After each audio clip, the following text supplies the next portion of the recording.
உலக புகழ்பெற்ற மதுரை பாலமேடு ஜல்லிக்கட்டு விழா முன்ஏற்பாடு பணிகளை அமைச்சர் பி மூர்த்தி நேரில் ஆய்வு செய்தார்.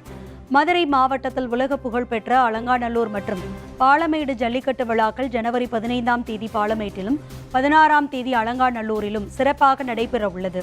பாலமேடு மஞ்சமலை ஆற்றில் அமைந்துள்ள ஜல்லிக்கட்டு வாடிவாசல் முன் ஏற்பாடு பணிகள் தீவிரமாக நடைபெற்று வரும் நிலையில் தற்போது 80% பணிகள் நிறைவடைந்துள்ளது.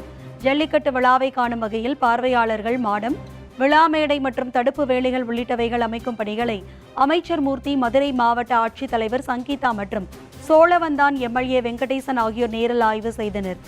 அதனைத் தொடர்ந்து செய்தியாளர்களிடம் பேசிய அமைச்சர் மூர்த்தி, இந்த ஆண்டு தொடர்ந்து 10 இருந்து 15 நாட்கள் கலைஞர் நூற்றாண்டு ஏறு தழுவுதல் அரங்கத்தில் விடுபட்ட காளைகள் அவிழ்த்து விடப்பட்டு போட்டிகள் நடைபெறும் என கூறினார். 5 நாள் இருக்கு.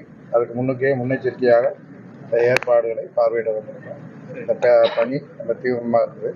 12,600 லட்சம் காளைகளும் அது மாதிரி ஒவ்வொருத்துக்கும் மொத்தத்தில் ஒரு 5,000 லட்சம் வீரர்களும் பதிவு செஞ்சுருக்கிறாங்க. இதில் அவுக்கிற மாடு மொத்தத்தில் 2,700 வரலேருந்து 3,300 வரைக்கும் அவுக்கலாம்னு நினைக்கிறோம். மீதி இருக்கிற காளையெல்லாம் இன்னும் கவலைப்பட வேண்டியதில்லை. சோழவந்தான் தொகுதி சார்பில் இந்த கலையரங்கத்தில் விடுபட்டு போனவர்களுக்கு ஜல்லிக்கட்டு நடக்கும்.